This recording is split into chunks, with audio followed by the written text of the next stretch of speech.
지금 저희가 계속 강의를 하고 있는데요. 지난주에는 영지주의 이단에 대해서 우리가 함께 나눴습니다. 오늘은 율법주의입니다. 우리가 신앙생활 하면서 가장 빠지기 쉬운 것은 뭐냐면요. 우리가 마치 무엇인가를 해야만 된다라고 그렇게 생각하는 겁니다. 그래서 우리가 무엇인가를 자꾸 신앙생활 하면서 하려고 그러는데 사실은 신앙생활은 그런 것이 아니라 하나님으로부터 받는 겁니다. 받아서 사는 거예요. 그래서 골로새서를 시작하면서 바울이 뭐라고 편지하냐면은 하나님 아버지의 은혜와 평강이 너에게 있을지어다 그럽니다. 그러니까 은혜를 말하는 겁니다. 은혜는 내가 하나님으로부터 받았는데 그것을 다시 우리 세상 사람들한테는 뭘 받았으면 다시 돌려줘야 되잖아요. 근데 하나님께로부터 받은 것은 받았는데 다시 돌려드리지 않아도 되는 거예요. 그래서 이게 은혜입니다. 그러니까 거저 받는 게 이게 은혜죠. 그래서 신앙생활은 이렇게 하나님으로부터 거저 무엇인가를 받는 겁니다. 그런데 사람들은 신앙생활 하기 이전에 또 그리고 신앙생활을 하더라도 하나님을 정확하게 잘 모르기 때문에 마치 무엇인가를 해야만 한다고 그렇게 생각을 하는 거예요. 그래서 이런 이단적인 사고방식이 언제부터 나왔냐면요. 유대 그리스도인들에게서부터 나왔습니다. 즉 유대인들 가운데 예수님을 믿기 시작한 사람들이 있었는데 이 사람들이 신앙생활을 하면서 예수님을 믿지만은 우리가 구원을 얻기 위해서는 예수님을 믿는 것만 가지고는 뭔가 부족한 것 같아요. 왜냐하면 여지껏 그렇게 내가 무엇인가를 해야만 구원을 얻는다라고 생각을 했기 때문에 무엇인가를 하지 않고 받기만 하는 게 이게 익숙하지 않은 거예요. 그래서 뭘 해야 되느냐? 그랬더니 유대인들답게 할례와 날과 달과 절기와 이런 것들 우리가 지켜야 되는 거 아니냐? 그래야 구원이 완전하게 되는 거 아니냐? 그렇게 생각을 했습니다. 그런데 이런 생각이 나오자마자 교회의 최초의 공무회의인 예루살렘 회의가 있었습니다. AD 50년경에 이 회의가 있었는데 이때 사람들이 이러한 경향을 가지고 교회에 질문하니까 교회에서 결정을 내린 게 뭐냐면 예루살렘 1차 공의회 때인데 네 가지를 정했습니다. 우리가 예수님을 믿는 게 충분한데 그러나 이런 거는 우리가 지키자라고 하는 거예요. 뭐냐면 율법을 다 지키자는 게 아니라 우상을 숭배하지 말자. 이건 뭐 믿음 안에 있는 거잖아요. 그렇죠? 그 다음에 음란히 행하지 말자. 그 다음에 피를 먹지 말자. 그리고 목매어 죽인 고기들은 먹지 말자. 이것은 우상들에게 제사 지내다 나온 고기이기 때문에 이런 건 우리가 먹지 말자라고 이렇게 결정을 했어요. 그래서 이 초대교회에 이런 결정을 했는데도 불구하고 사람들이 자꾸 무엇인가를 하려고 그러는 겁니다. 근데 이 초대교회 때 이 50년경에 이런 결정을 하고 난 뒤에 이 골로새서를 쓰여진 것이 약 62년경이거든요. AD 62년경. 그러니까 10년이 지나지 않았는데 이 이단이 온 교회에 다 퍼진 거예요. 왜냐하면 이것이 사람들이 가지고 있는 정상적인 사고방식이기 때문에 그래요. 그렇게 여지껏 살아왔기 때문에. 무엇인가를 얻기 위해서는 반드시 내가 일을 하든가 뭘 해야지만 얻는다는 이런 것이 우리에게 아주 깊이 뿌리박혀 있기 때문에 그렇습니다. 그래서 골로새 교회가 이단의 그런 침입을 받았는데 이단이 자꾸 도전을 하는 거예요. 이단적인 사고방식이 교회 안으로 자꾸 들어오는 겁니다. 그렇게 들어오는 이유는 뭐냐면은 사람들이 믿음 안에서 지속적으로 성장을 해서 믿음을 가지고 살아가도록 그렇게 해야 되는데 그렇게 하지 못하는 거죠. 가령 이거와 똑같습니다. 갓난아기는 우유를 먹고 또 그리고 이유식을 하고 부드러운 음식을 먹고 점점 자라면서 더 딱딱한 것을 먹으면서 커져가는데 이게 어른이 돼도 자라지 않으니까 계속 우유만 먹는 거예요. 그러니까 다른 걸 소화할 수가 없는 거죠. 그래서 성장하지 않았기 때문에 이단들이 계속 들어오는 겁니다. 잘못된 생각들이. 그래서 첫 번째가 영지주의죠. 영지주의는 뭐냐면요. 예수 그리스도를 믿되 또 다른 종교 생활을 해야 한다는 거예요. 종교 생활. 이방적인 종교 생활. 그 다음에 또 율법주의죠. 율법주의는 예수 그리스도를 믿되 우리가 율법적인 것도 행해야 구원을 받는다고 생각을 하는 거예요. 그 다음에 또 예배소 교회에 다른 두 가지 더 이단이 있었는데 다음 주에 다룰 예정인데요. 신비주의가 있습니다. 즉 예수 그리스도를 믿되 우리 가운데 신비적인 현상이 일어나는데 이런 것도 우리가 경배해야 한다는 거예요. 대표적인 게 천사 숭배입니다. 우리가 천사도 숭배해야 한다. 이것이 이 천사 숭배는 유대인들에게 있어 매우 아주 깊이 뿌리박혔던 그러한 사고방식입니다. 왜냐하면은 모세가 시내산에서 하나님의 율법을 전달받을 때 성경에는 분명히 하나님께서 손으로 써서 모세에게 직접 말씀했다고 그렇게 얘기를 하는데 이 유대인들은 그게 아니라 천사가 전해졌다고 하는 겁니다. 그러니까 하나님의 대리자로서 천사가 있기 때문에 이 천사가 이 온 땅에 하나님의 대리자로서 역사를 하기 때문에 그 천사를 우리가 숭배해야 한다는 거예요. 보세요. 이건 마치 이거와 똑같습니다. 왕이 식사를 보내주면은, 그러니까 이렇게 전달하기 위해서 전령을 보내잖아요. 그렇죠? 그러면은 우리가 왕을 경배하는 거지 전령을 경배하는 게 아니잖아요. 그렇죠? 그런데 사람들이 눈에 보이는 전령이 있으니까 이 전령을 왕처럼 이렇게 섬긴다는 거예요. 그게 잘못된 거 아닙니까? 그렇죠? 그래서 이런 신비주의적인 이단이 있었습니다. 그 다음에 뭐냐면은 금욕주의. 예수 그리스도를 믿지만은 우리가 윤리와 도덕적으로 살아야 한다는 거예요. 아닙니다. 윤리와 도덕적으로 사는 것이 아니라 예수 그리스도를 믿으면서 믿음 안에서 하나님에게 합당하게 사는 거예요. 그래서 윤리가 우리가 그리스도인들이 겉으로 볼 때는 윤리적으로 사는 거지만은 윤리적으로 살아야지 구원받는다라고 하는 것과 우리가 하나님을 믿기 때문에 하나님의 말씀대로 살아야 한다는 것이 차이가 있는 거예요. 그렇죠? 근데 성장하지 못하면 이 차이를 구분을 못하는 거예요. 그래서 이 네 가지 이단이 이렇게 들어오게 된 겁니다. 바르게 성장하지 않으면은 오늘날 이 시대에도 동일한 이런 현상이 나타나요. 예수 그리스도를 믿었지만은 내가 예전에 믿었던 그런 종교적인 현상들을 내가 가지고 오는 거예요. 그래서 한국 교회에서 가장 큰 문제가 뭡니까? 샤머니즘적인 기복적인 신앙 아니겠죠? 그러니까 우리 한국에 있는 많은 그리스도인들이 말씀 안에서 성장하지 않았기 때문에 기복주의적인 사고방식이 우리 안에 들어오는 거예요. 이걸 차단하지 못하고요. 그래서 우리가 그리스도 안에 성장해야 됩니다. 그렇죠?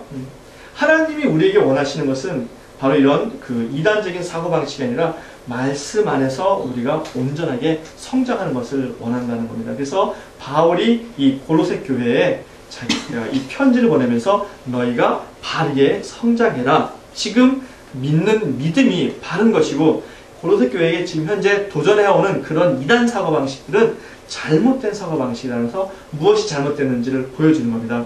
오늘은 이렇게 바울을 통해서 하나님께서 무엇을 보여주는 거냐면요.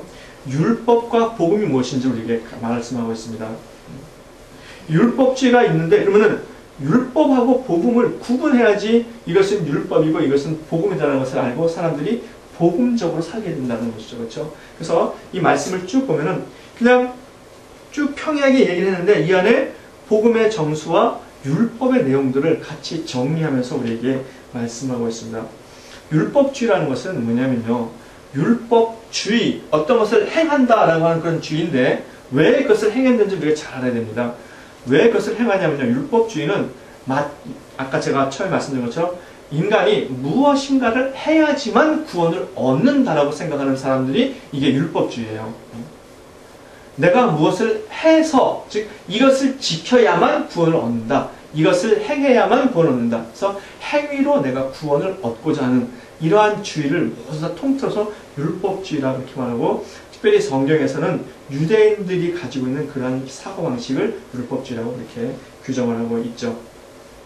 그러니까 이것은 굉장히 중요한 겁니다. 우리가 구원을 받을 때 행위로 구원받는 게 아니라 믿음으로 구원받는 거잖아요. 그렇죠? 근데 우리 6.25 때 이런 일이 있었습니다. 6.25 때부터 지금까지 쓰여지는 예화인데 어떤 예화가 있냐면요. 미군이 우리 한국에 들어왔잖아요. 그렇죠?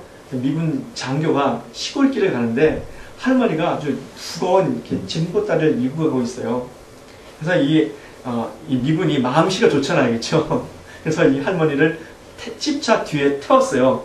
그래서 장교는 앞에 타잖아요. 그래서 뒤에 집차 자리에 태우고 가는데 이 장교가 할머니가 안전하게 잘 가시나게 뒤로 돌아보고 있더니 아직도 이걸 메고 있는 거예요. 머리에 입고 있는 거예요. 그래서 장교가 물어봤습니다. 물론 이게 지어낸 얘기 때문에 이렇게 하는 거죠. 이렇게 말한 겁니다. 할머니 왜 머리에 짐을 이고 가세요? 그러니까 할머니가 그렇게 말하는 겁니다. 아니 차 태워진 것도 미안한데 짐까지 뭐 이러는 거예요. 그러니까 무슨 말이냐면은 우리가 구원에 대해서 율법주의로 나가는 것은 바로 그렇다는 거예요. 이미 우리가 하나님께서 우리를 구원하여 주셨을 때 우리에게 은혜로 구원해 주신 거거든요. 모든 걸 다 주시고 구원하셨는데 우리는 그거에 마치 무엇을 더 해야만, 내가 무엇을 더 해야만 그 구원이 온전히 이루어지는 걸로 그렇게 생각하는 거예요. 근데 그러한 사고방식 속에는 뭐가 들어있냐면요, 아주 무서운 그러한 그 이단적인 사고방식이 들어있어요. 잘못된 사고방식이 들어있는 겁니다. 첫 번째 뭐냐면요, 하나님의 구원을 불완전한 거로 만들어버리는 거예요. 하나님의 구원이, 예수 그리스도 통한 십자가의 구원이 불완전하기 때문에 내가 무엇인가를 더해야만 구원을 얻을 수 있다고 생각을 하는 거 아니겠죠? 그러니까 이 율법주의는 아주 하나님에 대해서 정면으로 이게 본인이 의도하든 의도하지 않았든 간에 이렇게 거부하는 그러한 그 신앙적인 사고방식이에요. 그 다음에 또 어떤 그런 그 잘못이 있냐면요, 예수 그리스도의 십자가의 보혈이 우리를 완전히 죄에서 사하시고 구원하셨잖아요. 그렇죠? 근데 그 십자가 말고 믿음 말고 다른 것을 행해야 한다니까 이 예수 그리스도의 십자가의 피를 부정하는 겁니다.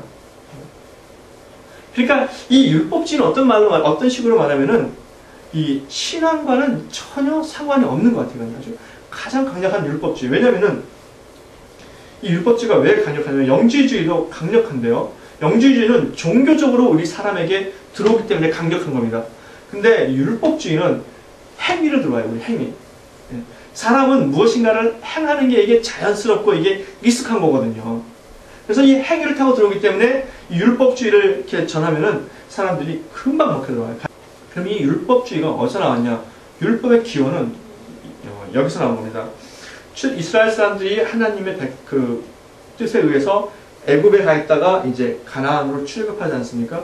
출애굽하는 과정에 시내산에 도착해서 하나님께서 모세를 부르시고 모세를 통해서 이스라엘 백성들을 산 아래로 모으라 그럽니다. 내가 직접 저들을 만나겠다 그래요. 그래서 이제 그 모세를 통해서 하나님께서 이스라엘 백성들을 불러 모으시고 모세가 산에 가서 하나님과 얘기를 하는데, 이 하나님이 말씀하실 때 불과 구름과 막 빽빽한 그런 뭐 천둥과 번개 이런 거 치는 그런 소리로 말씀하세요. 그러니까 이스라엘 백성들이 그걸 듣고는 모세에게 전하는 겁니다. 우리가 하나님의 음성을 직접 듣는 것보다도 당신을 통해서 듣기를 원한다. 왜냐하면 우리가 하나님을 만날 때 사람들이 죄가 있거나 허물이 있으면 하나님 만나면 죽는다라고 하는 그런 깊은 사고방식이 성경에 있거든요. 우리가 잘못해서 죽을 이유가 뭐가 있겠느냐? 당신이 대신, 당신이 우리 대신 듣고 전해주면 우리가 그대로 하겠다라고 합니다. 그러자 하나님께서 모세를 통해서 들으시고 그 말이 맞다. 그럼 내가 그들에게 내 율법을 줄 테니까 그 율법을 지키라. 그리하면은 가나안 땅에서 저들이 젖과 꿀이 흐르는 땅에서 영원히 살리라 이렇게 얘기합니다. 그러니까 하나님의 의도는 이스라엘 사람들과 직접 교통하는 거였어요. 그렇죠? 근데 이스라엘이 그걸 듣고는 이건 아니다. 이걸 들을 수 없다. 우리 죽겠다. 라고 생각해서 대신 하나님을 만나는 것 대신 다른 걸 달라. 그럼 우리가 그걸 하겠다라고 하는 거예요. 그래서 율법을 주는 겁니다. 근데 하나님의 본래 의도는 이스라엘 백성들하고 서로 교제하면서 함께 사는 거였거든요. 그런데 율법을 지키면은 하나님을 만남이 없지만은 이 가나안 땅에서 뭐가 있냐면은 젖과 꿀이 흐르는 땅에서 생명이 장수하고 부귀하게 되는 겁니다. 그러니까 만남이 없이 이스라엘 땅, 가나안 땅에서 살아가게 되는 거죠. 그래서 이 율법을 통해서 나아가면은 하나님을 만남이 없는 거예요. 하나님을 만나지 못하는 겁니다.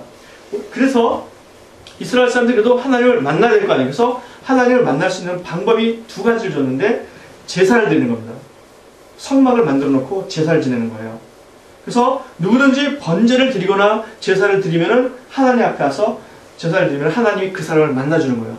그 다음에 1년에 모든 이스라엘 백성들을 만나주시는데 그게 뭐냐면은 이스라엘 백성들이 다 만나는 것이 아니라 제사장만 만나는 대제사장만 지성소에 들어가서 이게 율법에 가지고 있는 율법의 한계입니다. 자, 그러니까 하나님의 뜻과 달리 하나님이 사랑하셔서 이스라엘 사람들에게 율법을 주셨지만은 이 율법 가지고는 하나님과 온전한 교제가 이루어지지 않는 거잖아요. 그렇죠? 그러면 복음은 뭐냐? 복음은 굉장히 이 뜻이 다양합니다. 다양하게 쓰이는데 첫 번째 복음은 예수 그리스도입니다. 예수 그리스도의 복음의 시작이다 라고 이렇게 마가복음에서 시작하고 있는데 예수 그리스도를 복음이라고 그러고요. 또 복음이라고 그럴 때 가스펠이라고 그럴 때 성경에 그 복음서가 4개가 있잖아요. 그렇죠? 그래서 예수님에 대해서 기록하는 방식을 우리가 복음이라고 합니다. 그러니까 어떤 소설의 형식 같은 거를 말하는데 그거를 예수님에 대해서 기록하면 복음서라 그래요. 복음. 그 다음에 또 뭘 복음이라고 하냐면요. 예수님께서 행하신 일을 우리가 복음이라고 합니다. 또 뭐를 복음이라고 하냐면요. 예수 그리스도를 통해서 우리에게 주어진 말씀을 복음이라고 합니다. 또 뭘 복음이라고 하냐면요. 예수 그리스도의 말씀을 전하는 걸 복음이라고 합니다. 그러니까 다시 말하면 뭐냐면요. 복음은 하나님께서 예수 그리스도를 통해서 우리에게 주시는 구원의 은혜의 그 전부를 통틀어서 복음이라고 그래요. 그것을 전하든지 그 말든지. 근데 우리는 이것을 받으면 되는 거예요. 복음. 받으면은. 그렇죠? 율법과 달리 복음을 우리가 받으면 되는 거거든요. 그 내용이 어디 나오냐면 우리 1장 22절 한번 보세요. 1장 22절 한번 펴보겠습니다. 함께 읽어볼까요? 시작. 이제는 그의 육체의 죽음으로 말미암아 화목케 하사 너희를 거룩하고 흠없고 책망할 것이 없는 자로 그 앞에 세우고자 하셨습니다. 예수 그리스도의 죽음으로 하나님과 화목됐다는 거예요. 화목. 그렇죠? 그러니까 하나님께서 출애굽할 때 이스라엘 백성들과 원하셨던 것이 지금 그리스도 안에서 어떻게 된 겁니까? 이루어진 거예요. 화목으로. 이 화목이라는 것은 회복입니다. 하나님께서 인간을 향해서 가졌던 본래의 그 상태로 회복이 된다는 거예요. 그래서 이 하나님을 예수 그리스도를 받아들이면은 회복이 되는 거예요. 근데 예수 그리스도를 어떻게 하셨습니까? 그의 육체의 죽음으로 예수 그리스도를 십자가에 피 흘려 죽으시게 만들고 누구든지 저를 믿기만 하면은 하나님의 자녀가 되는 거예요. 그래서 화목해야 되는 겁니다. 그래서 화목했으니까 그 다음에 뭡니까? 같이 서로 교제하는 이 과정이 우리에게, 이 은혜가 우리에게 주어진 거죠. 그렇죠? 그 다음에 또 22절에 뭐라고 계속하고 있냐면요. 너희를 거룩하고 흠없고 책망할 것이 없는 자로 그 앞에 세우고자 하셨으니. 그러니까 우리가 예수 그리스도를 믿고 그 다음에 하나님 앞에서 계속 자라가면서 하나님과 교제하는 것. 하나님이 이것을 우리 가운데 원하셨다는 거예요. 그렇죠? 그래서 우리가 이렇게 복음을 받아들인다는 것은 예수 그리스도를 믿고 그 안에서 계속 자라는 것까지는 다 포함하고 있는 겁니다. 그렇죠? 근데 이렇게 복음이 전파되면은 하나님께서 복음 속에 엄청난 은혜를 심어주셨어요. 이스라엘 사람들이 가나안 땅에서 율법을 지키면은 젖과 꿀이 흐르는 땅에서 하나님과 더불어 산다 그랬잖아요. 그렇죠? 풍성하게. 근데 마찬가지로 복음에도 하나님께서 은혜를 주셨어요. 구원을 받는 은혜뿐만 아니라 어떤 은혜를 주셨냐면요. 에베소서에 나오는데 에베소 3장에 보면은 바울이 자기가 복음을 전하면은 이렇게 된다라고 하는 것을 말씀하고 있는데 3장 8절부터 10절에 나와 있습니다. 모든 성도 중에 지극히 작은 자보다 더 작은 나에게 이 은혜를 주신 것은 측량할 수 없는 그리스도의 풍성을 이방에 전하게 하시고, 즉 그리스도의 풍성이 나타나요. 그리스도의 풍성함이. 즉 그리스도를 통해서 하나님께서 예정하신 예비하신 그 풍성함이 우리 삶 가운데 나타나는 겁니다. 이걸 믿으시기 바랍니다. 이것은 믿음으로 받는 거니까 그렇구나. 내가 예수님을 믿어서 이 풍성함을 누려야겠다라고 하는 겁니다. 이게. 근데 이 풍성함이라는 것이 어떤 거냐면요. 구원의 은혜와 더불어서 이 땅에서 하나님의 기업을 얻어가는 거예요. 이게요. 이 땅에서 하나님의 기업을 얻어가는 이 풍성함이 그리스도의 십자가 복음이 증거될 때 나타나는 거라고 하는 겁니다. 믿으시기 바랍니다. 이 풍성함이 우리 가운데 있습니다. 이 풍성함을 쓰시기 바랍니다. 이 풍성함이라는 건 마치 이거하고 똑같아요.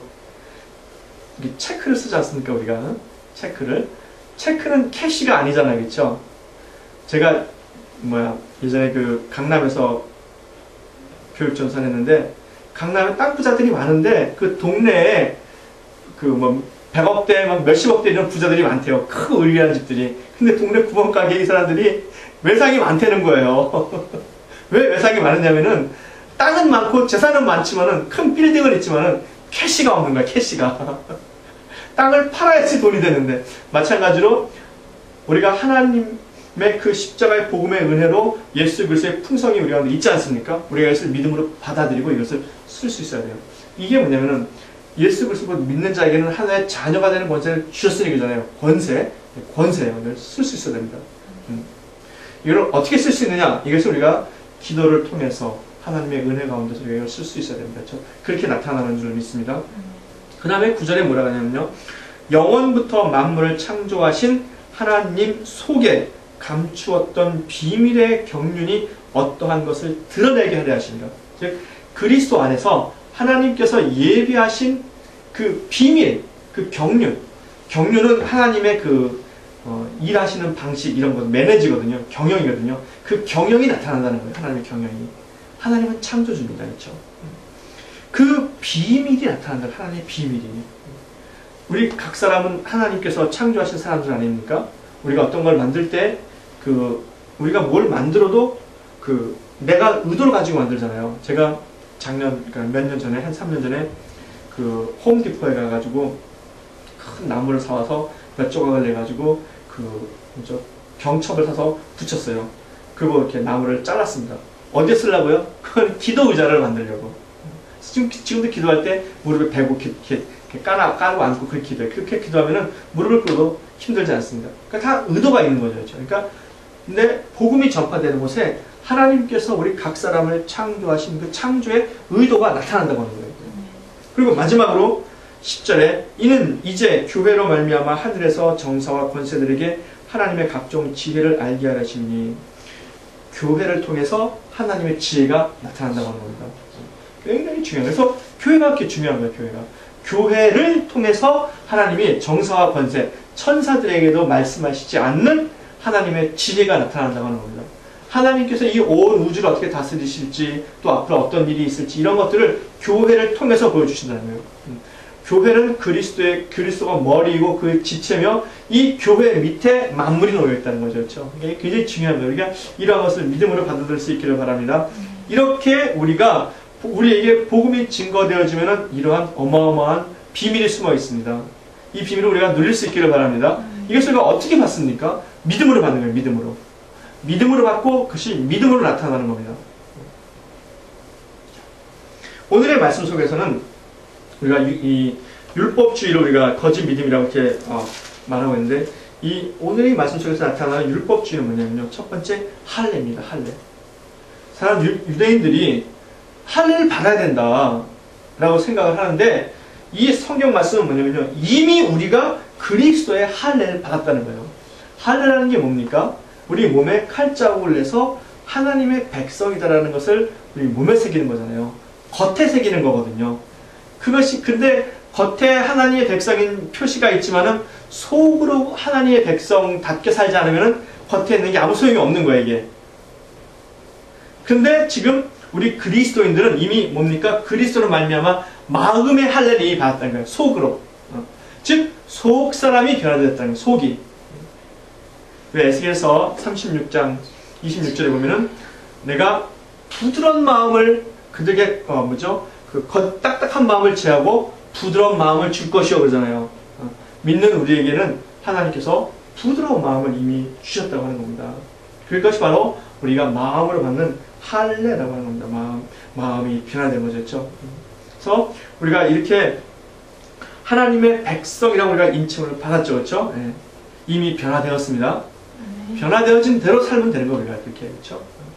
변화되어진 대로 그렇죠? 그래서 구태여 이미 우리 마음속으로 변화되어졌는데 구태여 겉으로 우리가 할례를 받을 필요가 없다는 거죠. 이미 내가 받았으니까 그 할례가 별게 아니라는 거죠. 그렇죠? 그 다음에 16절에 보면은 그러므로 먹고 마시는 것과 절기나 월삭이나 안식일이나 너희가 누구든지 너희를 편론하지 못하게 하라. 편론은 이게 낮춰 말하는 거죠. 저것들은 절기도 안 지켜. 이래서 너희들은 그렇게 절기도 안 지키니까 하나님의 구원이 없을 거야. 이렇게 얘기를 하는 겁니다. 그렇게 되지 않는다는 거예요. 왜 그러냐면요. 먹는 것과 마시는 것, 이것은 율법에서는 먹는 것과 마시는 것, 입는 것 이런 걸 구분합니다. 날들을 구분해요. 그래서 내 것은 내 것이요 하나님 것은 하나님 것이요 그것을 구분해낸다는 거죠. 그렇죠? 그런데 우리에게는 이미 그리스도로 말미암아서 특정한 날을 구분하는 것이 아니라 모든 날들이 어떻게 되는 겁니까? 하나님과 교제하는 날인 거예요. 매일같이 하나님과 동행하는 거예요. 그러니까 그 특별히 날과 달과 절기를 지킬 그게 없는 거죠, 이게. 이미 우리 안에서 이루어지고 있는 거예요. 어떻게? 예수 그리스도께서. 어떻게 이루어지는 게 이게 굉장히 중요한데요. 1장 22절에 보면은 이렇게 말씀하잖아요. 이 골로새 1장과 골로새 전체에서는 1장 22절과 29절이 제가 볼 때 가장 중요한 내용입니다. 우리가 신앙생활 하는 데 있어서. 보세요. 예수 그리스도로 말하면 화목해 됐잖아요. 그렇죠? 화목해 된 우리가 어떻게 성장하냐면은 성장의 목표가 나와 있잖아요. 거룩하고 흠없고 책망할 자로 없는 자로 하나님 앞에 세우는 거잖아요. 그렇죠? 어떻게 설 수 있습니까? 우리가 성령으로. 하나님의 성령으로 세워지는 거예요. 그것을 바울이 29절에서 이렇게 고백합니다. 이를 위하여 나도 내 속에서 능력으로 역사한 이의 수고를 따라 힘을 다하여 수고하는 것. 성령께서 자기 안에서 역사하신다는 거죠. 그거에 따라서 성령의 음성을 듣고 순종한다는 거예요. 이게 바울이. 그러니까 우리가 이 먹는 것과 마시는 것과 절기와 안식, 할례 이런 것들이 아무런 그러한 소용이 없는 것이 왜 그러냐면 우리 속에서 하나님의 영이 성령이 역사하기 때문에 그 영을 통해서 하나님과 교제하기 때문에 이미 하나님과 우리는 만남의 역사를 가지고 있다는 거예요. 그래서 율법을 통해서 나갈 이유가 없다는 겁니다. 이미 만났기 때문에. 그렇죠? 그렇다는 거예요. 굉장히 중요한 겁니다. 그런데 우리가 또 율법을 지켜야 한다고 하는 것은 하나님께서 만드신 이 일들을 부정하는 거잖아요. 그렇죠? 그러니까 이게 잘못된 신앙이라고 하는 겁니다. 그렇죠? 근데 오늘 이 성경 말씀은 뭐라냐면 이런 것들이 다 뭐라 그런가? 그림자라는 거예요. 그림자. 이 그림자는 실체가 아니잖아요. 그렇죠? 빛을 받으면 그 뒤편에 그림자가 생기잖아요. 그래서 그림자를 보고 뭐가 있다는 거 없다는 걸 알 수는 있지만은 그림자를 가지고 정확히 뭘 알기는 어렵잖아요. 그렇죠? 근데 이런 날과 달과 절기가 이런 것들이 그림자인데 무엇을 반영하는 그림자냐면은 우리가 하나님과 만나야 한다는 거예요. 하나님과 교제하며 그 하나님과 더불어 살아가야 하는 것을 이 율법이 보여주는 그림자라고 합니다. 율법처럼 되는 것이 아니라 율법이 지향하는 그 방향이 뭐냐면 하나님과 더불어서 하나님과 교제하는 방편으로 주어진 거거든요. 그렇죠? 그러니까 하나님과 만나 교제하는 거라는 거죠. 그렇죠? 그래서 바울은 이 말씀을 통해서 그런 것들은 다 그림자라는 거예요. 실체가 왔는데 그림자에 우리가 집착할 필요가 없잖아요. 그렇죠? 실체를 잡아야지. 그렇죠? 신랑이 왔는데 신랑이 내 옆에 있는데 맨날 사진 보면서 이게 내 신랑이야 이러면 안 되죠. 손잡고 공원 가서 커피도 마시고 스타벅스 가서 맛있는 것도 먹고 그래야 되는 거 아니에요. 그렇죠? 근데 사진 보면서 그럴 필요가 없잖아요. 신랑이 옆에 있으니까. 마찬가지입니다. 우리도 신앙생활하면서 율법 가지고 뭘 하는 게 아니라 이제 하나님께서 예수 그리스도 통해서 우리에게 온전한 구원을 이뤘으니까 그 주님과 어떻게 하면 교제하며 그 주님의 주시는 그 복음의 풍성한 비밀들을 어떻게 누릴 수 있는가를 우리가 기도하며 우리가 추구해야 한다는 겁니다. 그게 가장 중요한 거예요. 그렇죠? 오늘의 말씀 속에서 복음은 뭐냐면요. 예수 그리스도를 믿는 것이 이미 우리가 그리스도의 할례를 받았다는 거죠. 그렇죠? 아까 말씀드렸죠. 두 번째 뭐냐면 세례라는 거예요. 세례. 너희가 세례로 그리스도와 함께 장사되고 세례는 물로 씻었다는 거거든요. 근데 우리가 물로 씻었다는 의미가 어떤 의미냐면요. 이스라엘 사람들이 출애굽을 할 때 홍해를 지나지 않습니까? 홍해를 넘어올 때 애굽 사람들은 다 죽습니다. 근데 이스라엘 사람들은 물에서 살아나와요. 이것이 뭐냐면은 죽음에서 구원받았다는 거예요. 죽음에서 건짐을 받았다는 거예요. 그래서 우리가 세례를 받는 것은 물을 머리 위에 뿌리거나 침례를 하거나 다 이것이 어떤 상징이냐면은 내가 죽음에서 새롭게 태어났다는 거예요. 새롭게 태어났다. 이것을 상징적으로 보여주는 겁니다. 그래서 내가 세례를 받았다고 하는 것은 이미 내가 나의 과거에 나는 죽고 그리스도 안에서 새롭게 태어났다고 하는 의미를 보여주는 거예요. 사람들 앞에서. 그렇기 때문에 나의 과거는 더 이상 나와 상관이 없는 거죠. 그렇죠? 그러니까 과거의 방식대로 살아가서도 안 된다고 하는 겁니다. 그래서 그리스도인들은 세례를 받으면 자꾸 주님과 함께 더불어 나가야 한다는 거죠. 그렇죠? 그래서 세례라고 하는 것은 구원받았다고 하는 의미를 보여주는 거예요. 이때 구원은 새롭게 태어났다는 거예요. 새롭게 태어났다. 새 창조를 하나님께서 이루셨다는 거예요. 나의 옛날 나는 죽었다라는 것을 선포하는 겁니다. 그런데 뭐라고 표현하냐면 성경이 오늘 말씀 가운데서 독특한 게 뭐냐면요. 12, 13절에는 어떤 표현이 많이 나오면 함께가 나와요. 함께. 첫 번째 함께는 뭐냐면요. 내가 예수 그리스도와 함께 장사되었다는 거예요. 죽었다는 거예요. 죽었다. 즉 내가 세례를 받으면은 예수 그리스도와 함께 내가 죽었다는 겁니다. 십자가에 못 박혀 죽었다는 거예요. 근데 내가 살아있잖아요. 있죠? 근데 그것이 아니라 이 그리스도의 신비라고 그랬잖아요. 하나님의 신비.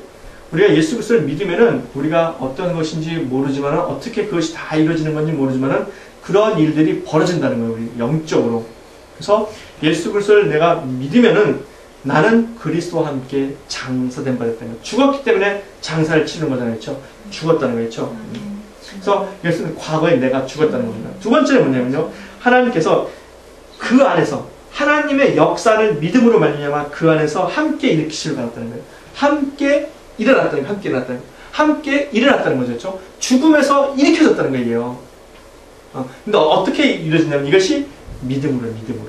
보세요. 분명히 하나님의 역사를 믿음으로 하나님의 그 하신 일, 하나님이 예수 그리스도를 살리셨다라고 하는 것을 믿는 것처럼 나도 내가 그리스도와 함께 죽고 하나님이 일으키셨다는 걸 믿는 겁니다. 어떤 과정에 그것이 길든지 짧든지 경험이 있든지 없든지 내가 느낌이 있든지 없든지 상관없어요. 내가 예수 그리스도를 나의 구주로 믿기로 고백하는 그 순간에 아주 짧은 순간이지만 그 안에서 이런 일들이 일어났다고 하는 겁니다. 이게 믿음의 법칙이에요. 그 다음에 13절에 뭐냐면 마지막에 너희를 하나님이 그와 함께 살리시고 우리 모든 죄를 사하시고 우리가 예수 그리스도와 함께 다시 살아났다는 겁니다. 주님이 부활하신 것처럼 우리는 다시 부활했어요. 이게 놀라운 은혜라고 하는 겁니다. 내가 그렇게 하지 않았는데도 예수 그리스도를 믿음으로 말미암아 그렇게 되었다고 하는 것이죠. 그렇죠? 그래서 지금 예수 그리스도 어떻게 하는 겁니까? 함께 살아있는 거예요. 그래서 예수 그리스도를 믿으면은 누구든지 하나님의 영으로 말미암지 않고는 예수 그리스도를 주라 신할 수 없다 그러잖아요. 그렇죠? 우리 안에 성령이 내주하시잖아요. 그렇죠? 바로 그겁니다. 그걸 우리가 믿음으로 받아들이는 거예요. 하나님의 성령이 내 안에 지금 거하신다는 거죠. 그렇죠? 그래서 우리가 그분과 항상 늘 동행하는 겁니다. 예수님께서 십자가에 지시기 바로 직전에 제자들에게 요한복음 14장, 15장, 16장을 통해서 뭐를 말씀하냐면은 보혜사 성령이 너희 가운데 임하시면은 이러한 일들이 있을 거라고 5가지를 이야기합니다. 첫 번째, 저는 진리의 영이라 너희가 영원히 함께한다. 두 번째, 저가 너희에게 모든 것을 가르치시고 알게 하신다. 세 번째, 저가 예수 그리스도를 나를 증거할 것이요. 죄와 의와 심판에 대해서 죄와 의와 세상에 대해서 심판할 건다. 그 다음에 마지막으로 5번째는 하나님의 영광, 예수님의 영광을 가지고 우리에게 보여주시고 장래를 알게 하신다. 겁니다. 그러니까 이 안에 우리의 모든 삶이 포함되어 있는 거예요. 그러니까 우리가 이것을 가지고 주님께로 나가서 성령과 교통하면서 하나님의 은혜를 받아야 되는 거죠. 그렇게 할 때 우리 삶 가운데 하나님의 그 풍성이 나타나고 하나님의 지혜가 나타나고 하나님의 경륜이 나타난다고 하는 겁니다. 이게 복음이라고 하는 거예요. 자, 그러니까 우리의 바른 믿음은 무엇입니까? 바로 그리스도를 우리가 믿고 그 그리스도 안에서 우리가 성장하는 거예요. 성장. 그런데 성경은 사단의 역사가 있잖아요. 그렇죠? 아담과 하와를 에덴 동산에서 하나님과 더불어 살지 못하게 하는 그런 유혹과 미혹과 거짓과 속임의 역사가 있었던 것처럼 오늘 우리에게도 계속 역사하는 겁니다. 어떻게? 아니 어떻게 그럴 수가 있느냐. 어떻게 사람이 보이지도 않는 하나님을 만나고 보이지 않는 하나님으로부터 그런 걸 받을 수 있느냐. 하나님이 계시기는 하냐 뭐 이러잖아요. 그렇죠? 과학적인 증거를 내가면서 근데 그게 아니라는 거예요. 지난 시간에 우리가 영지주의 이단을 하면서 그 얘기를 우리가 함께 나눴잖아요. 그렇죠? 세상의 초등 학문을 쫓습니다. 세상의 초등 학문이라는 것은 세상의 가장 기본적인 학문을 말하는 것일 수도 있고 세상의 원자론적인 학문을 말하는 것이기도 합니다. 이것은 뭐냐면 과학적인 방법이라는 거죠. 그런 것들이 다 초등 학문이라는 거예요. 그러니까 사단이 우리에게 계속 이렇게 우리를 도전하고 시험할 때 우리가 믿음 위에 거하고 터 위에 굳게 서서 복음의 소망에 흔들리지 않아야 됩니다. 그럴 때 우리의 믿음이 온전히 성장하리라 믿습니다. 오늘 우리가 이 복음을 통해서 우리에게 주어진 이 복음의 말씀이 바른 복음이라는 것을 우리가 믿고 날마다 이 안에서 주님의 풍성함을 누릴 수 있기를 주 이름으로 축원합니다. 기도하겠습니다.